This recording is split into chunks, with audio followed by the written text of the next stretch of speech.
Hey guys, Tom Barclay here again. Just thought I'd do a little video about Spurs and specifically Son Heung-min. Haven't done one for a little while. I had a big press conference, the big media open day for Tottenham on Monday, but I just ran out of time. It was one of those long days and then yesterday was off. So I thought I'd do something on Son in particular. That was something that was picked up from that particular press conference. As you can see, back in my car here, quick shout out to Jared Waitley, who I know is a watcher, someone I've got to speak to quite a lot. For everyone over here in England, you're probably not so aware of him. In Australia, he's a bit of a god of broadcasting, the voice of sport, he's known as. And I've been lucky enough to do quite a few sort of radio bits with him during Ange's journey, particularly this season. He says he always enjoys the ones in the car. So here we are, Jared. There's ones for you. So, Sonny. We didn't speak to him specifically on Monday, but Korea Media did, as he always does, and has a lot of really interesting quotes, probably the best quotes of the day.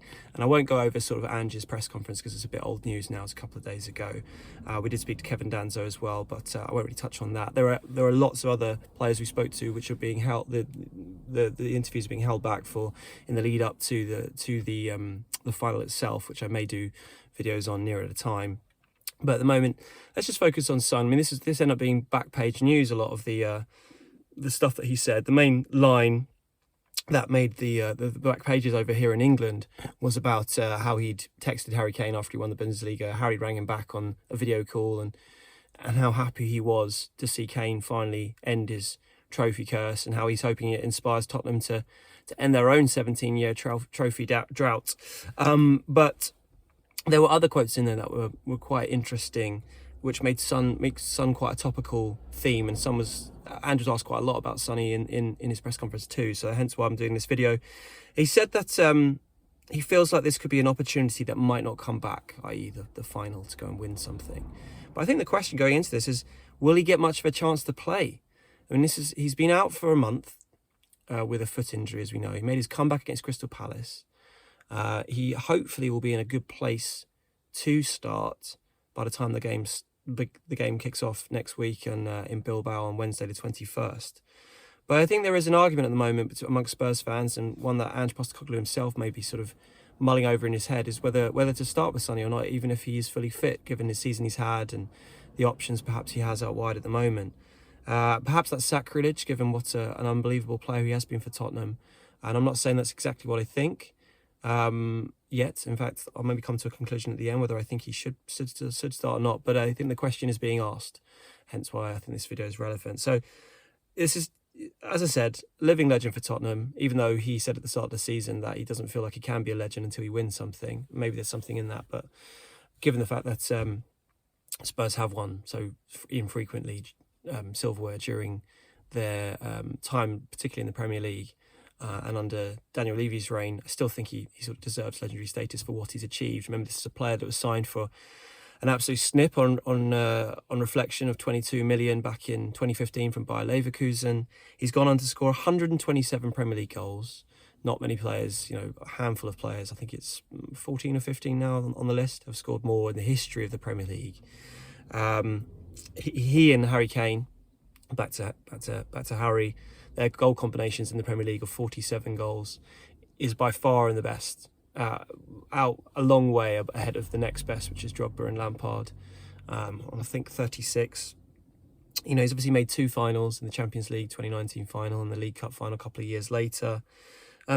He's been a great player for Spurs, and an absolute value for money, not just from what he's produced on the pitch, but obviously the absolute army of fans that come over to the Tottenham Hotspur Stadium every home game from South Korea. And having been out in Seoul and seen just the amazing amount of passion that the fans have for him, and the love, and how much they view him as an icon and a god, really, is quite eye-opening when you see it.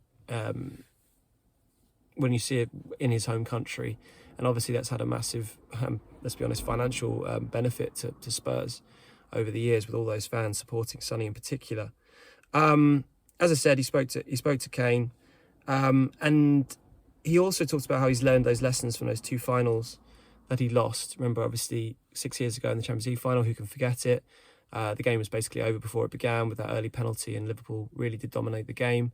And then obviously with Mourinho being sacked a couple of just days later, just days before the League Cup final, a couple of years later, they obviously couldn't win that game either. So he says he really wants to win, and he thinks maybe more than anyone else. And you can understand why.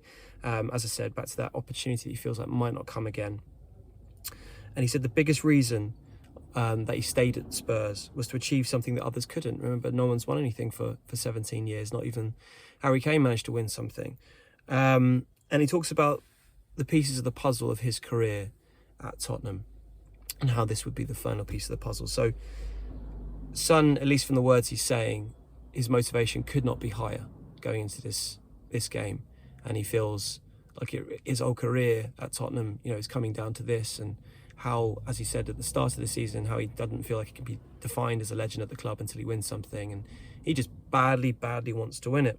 But as I say, he's been out for a month with this foot injury, which is quite a nagging problem. Turns out that it looks like Spurs have managed to get him back quicker than maybe they expected. Apparently Son said that to Korean media quite recently after the Palace game, which is a nice,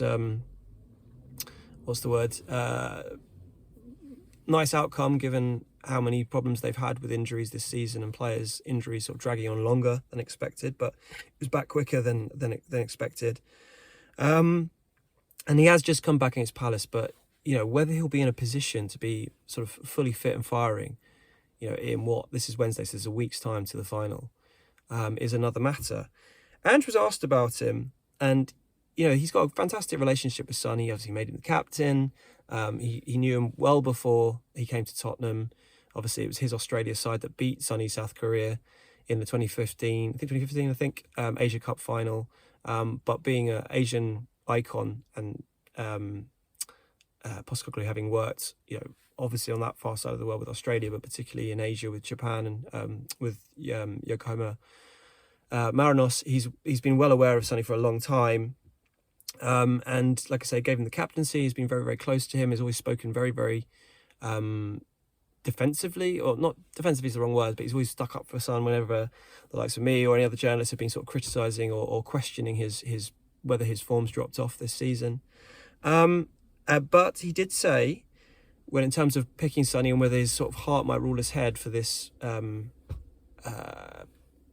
iconic player and his drive to cap his career off at Tottenham with a trophy, he said it comes down to getting him ready to play, and after that making a decision, nothing more than that. So it's what you probably expect him to say, but yet it still shows that it's all about the team. It's about picking the right players in the right form at the right time, which is what you'd hope to be the case. But it means that Sonny cannot sort of guarantee, just because of his standing at the club, that he definitely will be starting this game. He said he's progressing well from his fitness, and if he sort of carries on the way he's been going, he should be in a good place, good condition, I think he said, by the time the final comes along. And he also, I'm not really going to go into so much about the other things he said in the press conference, because like I said, it's a bit old news, but he talked about when he's looking around the Tottenham Hotspur Stadium and he sees the iconic pictures on the wall of the 1984 team, and obviously the double-winning team with Bill Nicholson, and the history of Spurs winning trophies. A lot of it's in black and white. Not all of it, but a lot of it is in black and white, and how much that motivation to bring some colour to these sort of fantastic moments in Tottenham's history should be huge motivation going into this game. And I think if Son does play, and you think even if he didn't start, he'd play a part to play in the game, seeing him hold a trophy aloft after all these years would be a really iconic moment that would be splashed across the Tottenham Hotspur Stadium for many years to come. So that in itself is definitely motivation. But I think Richarlison's been pretty effective coming in the recent games. I talked about him quite a lot, particularly after the Buddha game away from home, how he's not the technically best player. Son is infinitely better from a technical standpoint on the ball, and that actually does come into it, and I'll come on to why I think that's the case in a second. But he also, Richie, has this kind of agent of chaos aspect where things just seem to happen around him. He's very, very good in the air. So technically, he's brilliant in the air. Let's not forget, he does start for Brazil quite regularly, or he has done in the recent past. So he's not a bad player. I'm not saying that, but I'm saying at the elite level, there are players who I think are technically better than he is. But he's powerful. He causes players problems. Like I said, in the air, he's very good. the link up with the doggy, I think I really like down the left-hand side with Richarlison. And yes, not every pass comes off and there can be wasted distribution, but he causes problems. And I think that's one of the biggest issues with Sonny this season, for such a fantastic player over his years and how much he's sort of tormented defenders. I mean, just think back to that iconic Puskás goal where he basically runs the length of the pitch and scores. I mean, players were, struggling to keep up with him in that. He was leaving them for dust. And it's not even like a lack of pace, although I do think it's unsurprising at 32, turning 33, he's not as rapid as he once was. It's also sharpness, and it could be confidence as well from this season. Obviously, they're in the Europa League final, but their Premier League season's been disastrous, so that's obviously going to have an impact on every single player on that front. But Richarlison coming back to it, having missed most of the season, I think he's actually coming back right at the right moment, and he's becoming quite useful. And look, if Son was anywhere near his peak form at Spurs, this wouldn't even be a talking point. This wouldn't even be a debate. Obviously, he starts. But that isn't the case, I suppose, with how he's played this season. He's got 11 goals this year, but quite a few of those are penalties for Spurs. And how many sort of outstanding Son performances can you name? I mean, Southampton away, the 5-0, but look, Southampton are one of the worst. Not actually officially the worst Premier League team in history now, because they've surpassed Derby's record but they are, a hair's breadth from that Derby side, points tally point of view. And then West Ham at home 4-1, who've also been dreadful this season. So, I mean, maybe there are a few others, but none really come to mind right now. And that is mad, thinking about a player who, during my first brief bit of covering Tottenham, obviously won the Golden Boot in that season, or shared it with Mo Salah, and was just unbelievable every game, and has just been fantastic. So it is a bit of a question mark. But as I was alluding to a second ago, I do think the lack of creativity in the side, now Maddison is injured, now Bergvall is injured, and with them sweating on Kulusevski's fitness, and we'll still have to wait to find out. But on Monday, he didn't train, albeit a lot of the players who featured on the Sunday game didn't train.